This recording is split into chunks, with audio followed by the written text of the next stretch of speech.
Cuando sobrevolamos los esteros de Liberá, observamos un enorme sistema de 1.300.000 hectáreas ocupadas principalmente por ambientes acuáticos.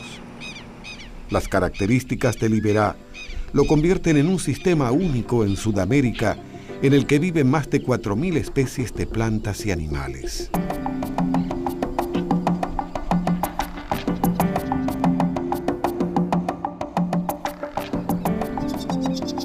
El Liberá se formó sobre un antiguo lecho del río Paraná hace más de 15.000 años. Allí el agua circula muy lentamente por los ríos y canales naturales, atravesando los bañados, esteros y lagunas de la región para desembocar en el río Corriente que desagua en el río Paraná.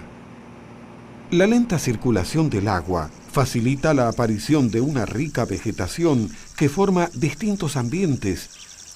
Las plantas y los animales se relacionan entre sí de muy diversas maneras, dando como resultado un ecosistema complejo y diverso del que todos dependen y sin el cual ninguno, incluso el hombre, podría sobrevivir. Los esteros de Liberá, que en idioma guaraní significa agua que brilla, fueron declarados Reserva Natural Provincial en 1983. La creación de la reserva y la presencia de guardaparques fueron muy importantes en la recuperación de muchas especies de Liberá, algunas de las cuales se encuentran en peligro de extinción. Con la mayor parte de su superficie bajo agua, los esteros de Liberá constituyen un territorio de muy difícil acceso. Los ríos y lagunas son los caminos que eligen los guardaparques para recorrerlo.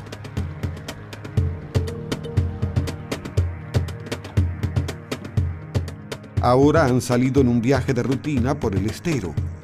Ellos patrullarán las costas de la laguna durante 3 días, realizando censos de animales silvestres y verificando el estado de sus poblaciones.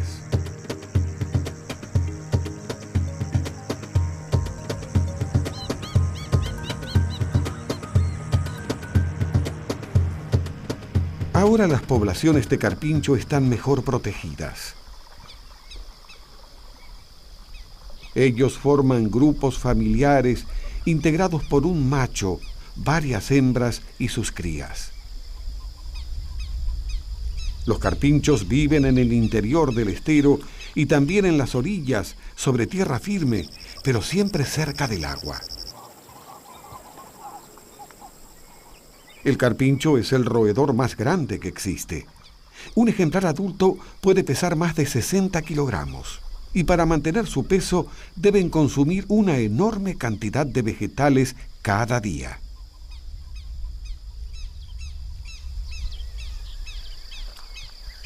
El ciervo de los pantanos busca su alimento a orillas del estero. Los ciervos se mueven con facilidad en estos pantanos porque sus pezuñas se abren en el barro, aumentando así la superficie de apoyo. Los ciervos de los pantanos también comen plantas, pero a diferencia de los carpinchos, viven solos o en parejas y son mucho menos abundantes que estos.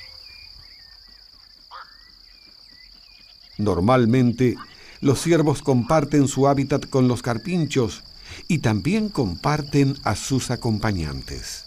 El picabuey usa estos grandes mamíferos del estero como un medio muy eficaz de transporte. El picabuey colabora a veces desparasitando al mamífero. Sin embargo, su principal fuente de alimento son los insectos que se espantan cuando el carpincho o el ciervo caminan. Esta relación es conocida como comensalismo, ya que el ave saca un provecho del mamífero sin hacerle daño. El carpincho y el ciervo de los pantanos comen plantas y son herbívoros. Con el picabuey establecen una relación llamada comensalismo.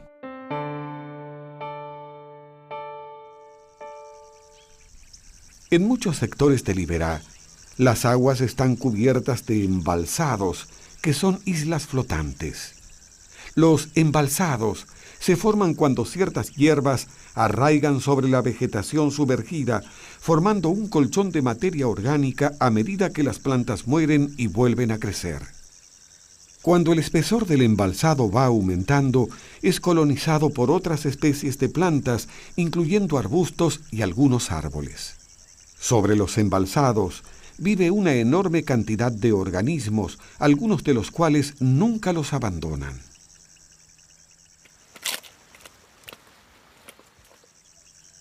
Vivir en el interior de los esteros, aún en los embalsados, demanda algunas adaptaciones por parte de sus habitantes. El jacana ocupa áreas cubiertas de vegetación flotante. Sus largos dedos aumentan la superficie de apoyo evitando que se hunda. El jacana se alimenta de los pequeños invertebrados que viven tanto encima como debajo de las plantas acuáticas.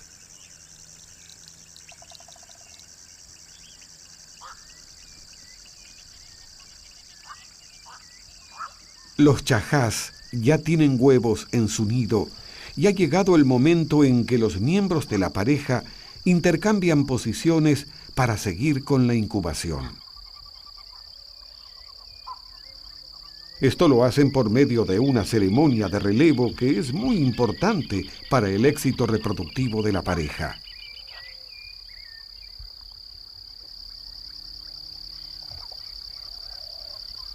Como parte de esta ceremonia, el chajá que sale sigue recogiendo materiales para el nido, aunque estos materiales ya no sean necesarios. Cuando la ceremonia finaliza, el ave relevada se retira para acicalarse y comer, mientras el recién llegado toma su lugar para continuar con la incubación de los huevos. Mediante la ceremonia de relevo, los chajás evitan que los huevos queden solos y a expensas de predadores como el ipacaá.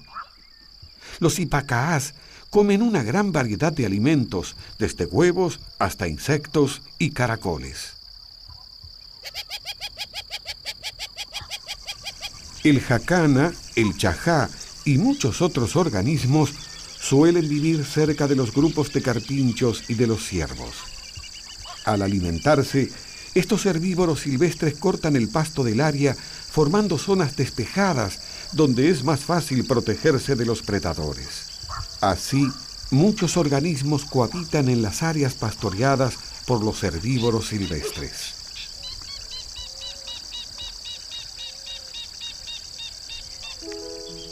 Los herbívoros despejan la zona por el pastoreo y de esta manera facilitan la convivencia o cohabitación de otros organismos.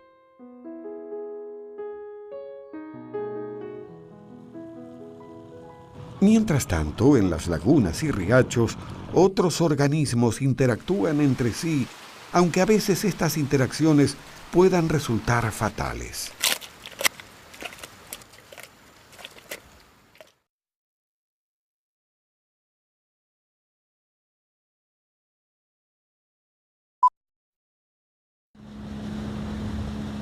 Las grandes lagunas y arroyos de Liberá están habitados por una comunidad acuática variada y compleja. Debajo del agua existen enormes extensiones cubiertas por plantas acuáticas que forman las llamadas praderas sumergidas.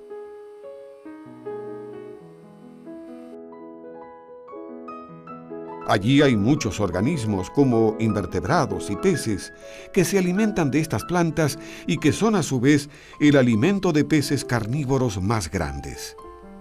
Las poblaciones de estos peces se regulan entre sí y como resultado de esta mutua regulación se estabilizan y alcanzan un cierto equilibrio.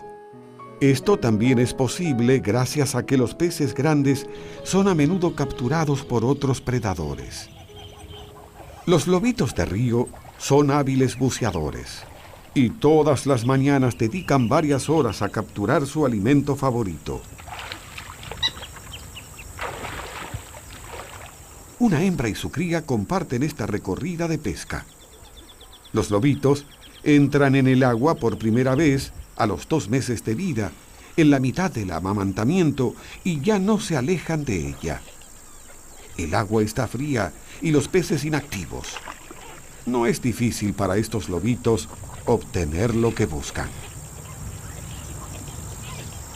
Los lobitos complementan su dieta de peces con otros organismos acuáticos como moluscos y crustáceos, presas que manipulan con gran destreza. La cría tiene casi 1 año y pronto comenzará a vivir sola. Mientras tanto, aprovecha la experiencia de su madre para seguir aprendiendo a pescar y a defenderse.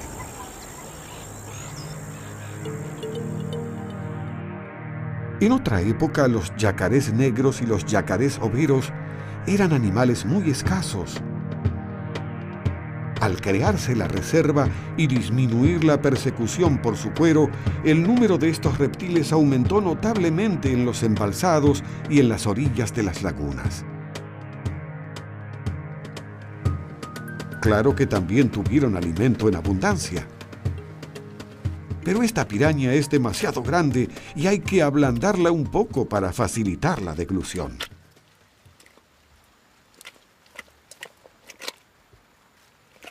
Los yacarés tienen las limitaciones de muchos otros reptiles. Ellos cazan al acecho, con una gran economía de movimiento, y antes de eso deben calentar su cuerpo exponiéndose al sol. Los yacarés y los lobitos compiten por los peces grandes y así contribuyen a mantener el equilibrio que existe entre los habitantes del agua. Así, estos predadores son muy importantes para el ecosistema, ya que evitan que las poblaciones de pirañas y otros peces crezcan demasiado. Además, al capturar animales débiles o enfermos, cuidan la salud del ambiente. Pero los predadores también tienen sus enemigos. Los yacarés son carnívoros muy importantes y casi no tienen predadores naturales cuando son adultos. Pero como ocurre con todos los carnívoros, hay momentos en que son muy vulnerables.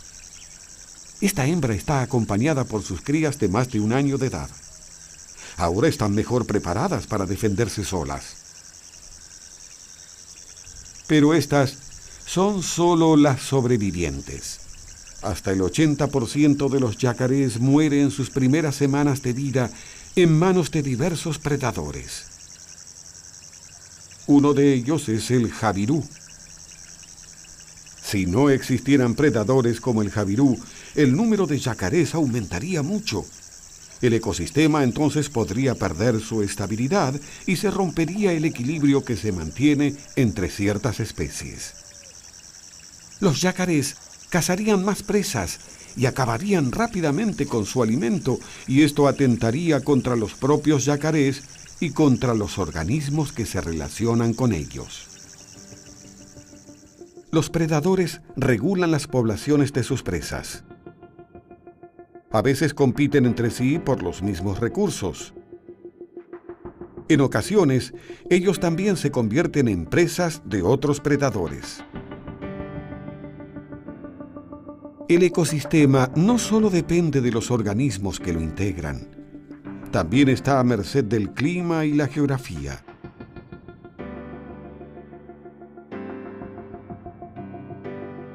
En los esteros, el agua es el elemento primordial, y tanto su exceso como su escasez son peligrosos. La falta de agua durante las sequías muy fuertes produce resultados catastróficos para algunas especies. Pero todas las sequías llegan a su fin.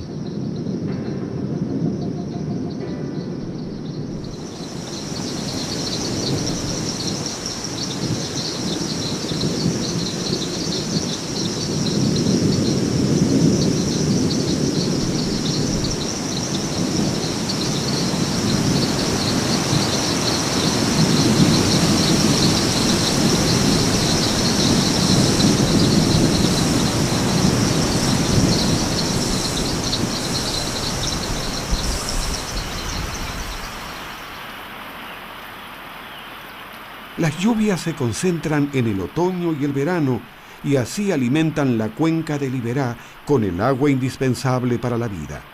En promedio llueven unos 1.500 milímetros al año.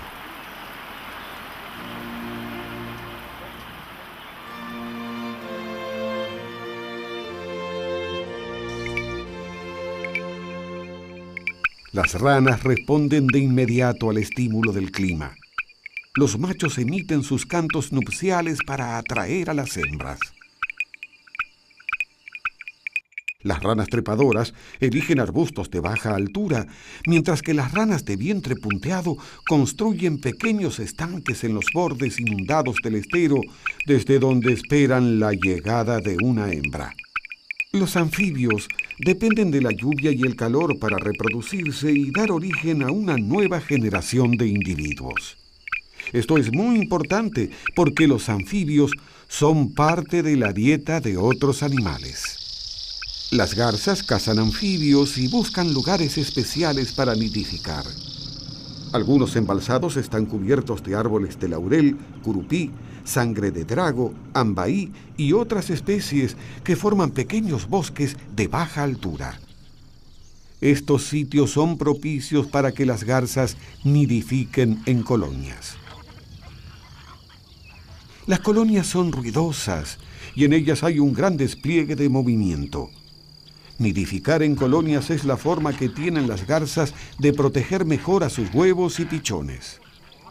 Un nido aislado tiene muchas posibilidades de ser destruido, pero estas posibilidades disminuyen si el nido está en el interior de una colonia. Nidificar en grupo aumenta el éxito reproductivo de las garzas. Las lluvias y el calor producen cambios en cada rincón del ecosistema que ahora es testigo de nuevos sucesos. El aumento del nivel de agua en la laguna produce una explosión de movimiento entre los grupos de carpinchos. Machos y hembras se entregan a los juegos del amor entre correteos y chapuzones.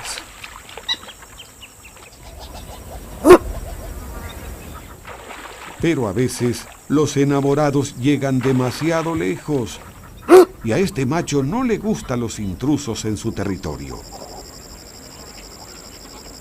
Enseguida pone en práctica sus dotes de líder para defender a sus hembras y a su parcela del estero, expulsando a los carpinchos extraños.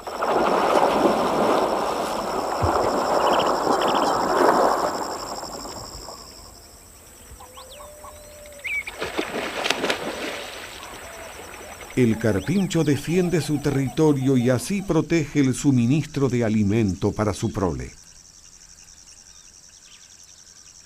La zona que los carpinchos despejan al comer el pasto es el lugar elegido por la pareja de teros para construir su nido. Mientras uno vigila atentamente los alrededores, el otro se dispone a incubar los 3 huevos de la pareja. Los teros no hacen nidos coloniales. A diferencia de las garzas, mantienen una estricta vigilancia y protegen activamente su nido. De eso depende su éxito en cada temporada. Los días más cálidos y húmedos despiertan a una fauna pequeña y numerosa. Los invertebrados se multiplican en el estero y constituyen una fuente de alimento muy importante para algunas aves. Las golondrinas que han llegado del norte forman enormes bandadas sobre la laguna y cazan en vuelo a sus pequeñas presas.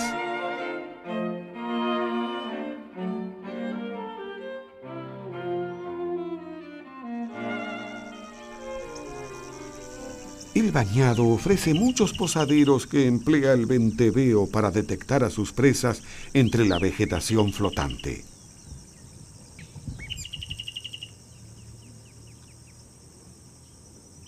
El sitio también es adecuado para que el federal ponga en práctica sus proclamaciones territoriales.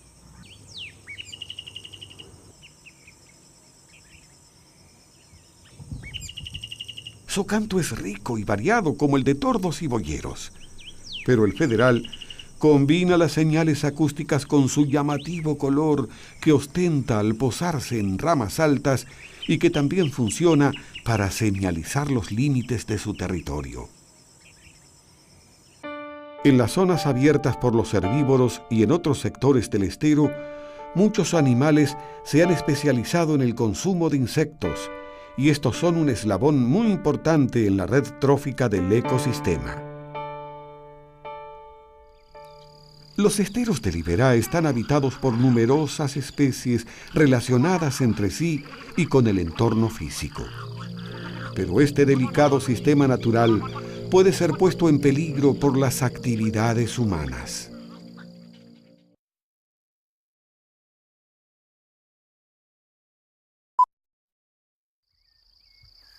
Los chajás tuvieron éxito en esta temporada.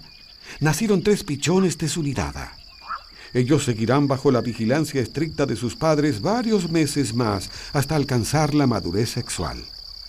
Los chajás vienen haciendo esto desde tiempos inmemoriales y esta es una de las claves que les permite sobrevivir en el estero. Los jacanas han evolucionado con este ecosistema y sus adaptaciones para vivir sobre la vegetación flotante son producto de esta evolución. Hace miles de años que los jacanas nidifican en estos lugares y que los machos se encargan de incubar los huevos de la pareja. Los ciervos de los pantanos se han especializado para recorrer diariamente su territorio y marcarlo con la secreción de las glándulas que llevan delante de los ojos. En el Iberá, los ciervos no tienen un período de celo definido y en cualquier momento una hembra puede llamar la atención del macho. Como en casi todas las especies de ciervos, solo los machos tienen cuernos que en este caso apenas empiezan a crecer. La cornamenta de los machos ha evolucionado como producto de la forma en que las hembras eligen a sus compañeros. Durante millones de años las hembras han seleccionado a los machos que ostentan las mejores cornamentas.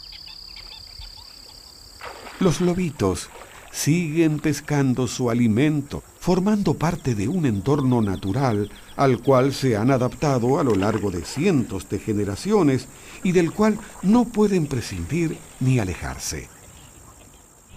El ecosistema se organiza lentamente a lo largo de los siglos.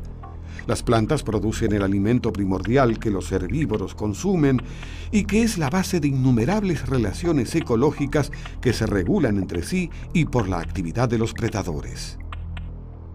Los herbívoros consumen el alimento producido por las plantas. Así favorecen las condiciones para que otros organismos se eslabonen a la cadena de la vida, desde los invertebrados más pequeños hasta los predadores más importantes. Todos dependen de estas relaciones para sobrevivir. El ecosistema está integrado por muchas especies relacionadas entre sí y con el entorno físico, y esto también incluye a las personas. El ser humano, como cualquier ser vivo, es parte del ecosistema y durante mucho tiempo vivió en el Iberá, contribuyendo a su equilibrio natural, tomando del entorno lo que necesitaba para vivir y cazando animales para alimentarse y vestirse como un predador natural más. Pero las cosas cambiaron y una gran parte de ese cambio no comenzó en el campo, sino en las grandes ciudades de la Argentina y del mundo. Las modas caracterizan épocas y ciudades, y los caprichos de la moda internacional rompieron el equilibrio ecológico que existía en el Iberá. De pronto, la industria de la moda descubrió que los tapados de piel de lobito de río eran tan buenos como los de la nutria europea y que los cueros de yacaré eran excelentes para fabricar carteras y zapatos.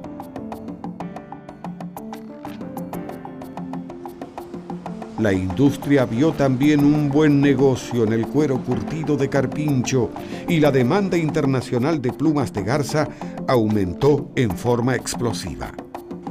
Entonces, la poderosa industria de la moda empezó a demandar enormes cantidades de cueros, de pieles, de plumas para abastecer un mercado que crecía a medida que la tendencia aumentaba. Y muchos de esos productos fueron extraídos del Iberá. Así fueron desapareciendo los lobitos de río, los yacarés, los carpinchos, las garzas y estuvieron a punto de extinguirse de toda la región. El ciervo de los pantanos corrió una suerte parecida.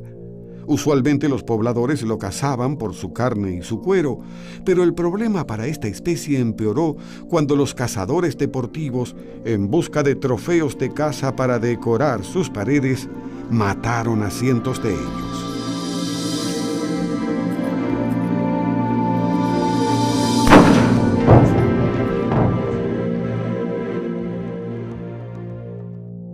El ecosistema funciona porque sus especies están relacionadas. Pero ¿qué ocurre en el ecosistema cuando falta alguno de sus integrantes? La desaparición de una especie siempre produce cambios en el resto. Si desaparecen los predadores, las poblaciones de sus presas crecen en forma descontrolada y se modifican las regulaciones del ecosistema. Al desaparecer los herbívoros, desaparecen las facilidades que estos brindan a otros organismos. El ecosistema se hace más pobre y todos se perjudican. Es imposible que una especie desaparezca sin producir efectos negativos en el resto.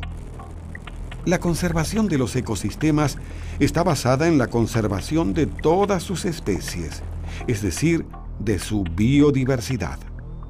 En Corrientes, la creación de la Reserva Natural Iberá marcó el inicio de un largo camino de recuperación del ambiente, un camino que ya tiene algunos logros.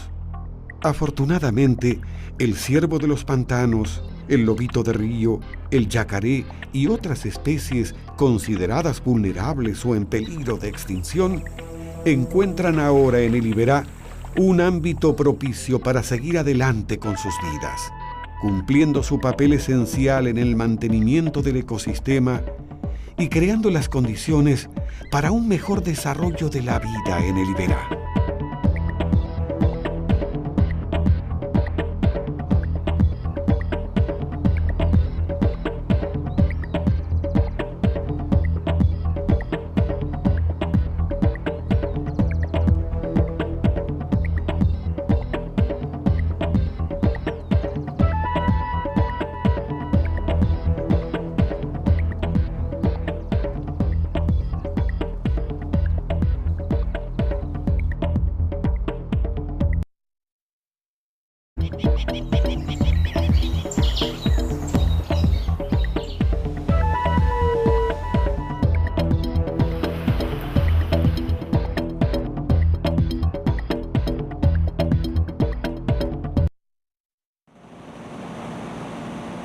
Cuando sobrevolamos los esteros del Iberá, observamos un enorme sistema de 1.300.000 hectáreas ocupadas principalmente por ambientes acuáticos.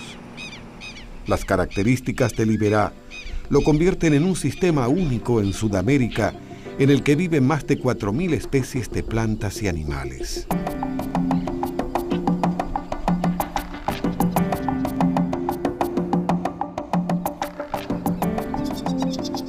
El Iberá se formó sobre un antiguo lecho del río Paraná hace más de 15.000 años.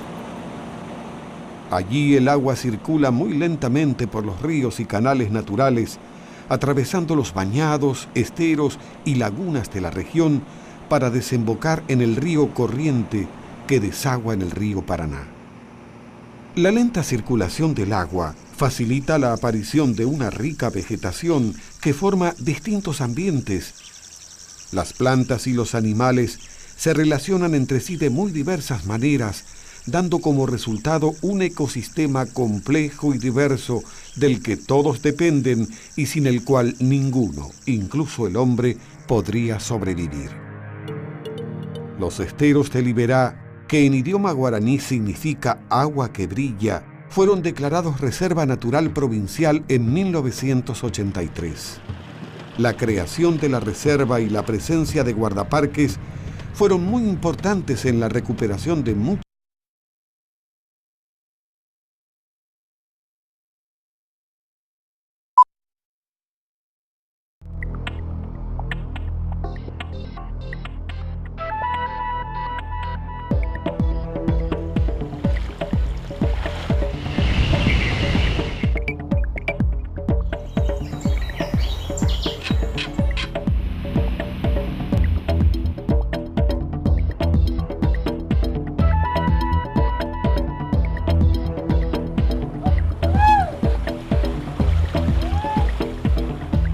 muchas especies de liberá, algunas de las cuales se encuentran en peligro de extinción.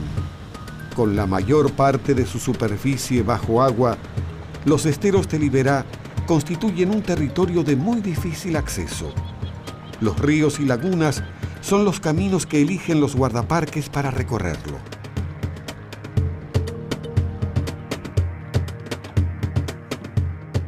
Ahora han salido en un viaje de rutina por el estero. Ellos patrullarán las costas de la laguna durante 3 días, realizando censos de animales silvestres y verificando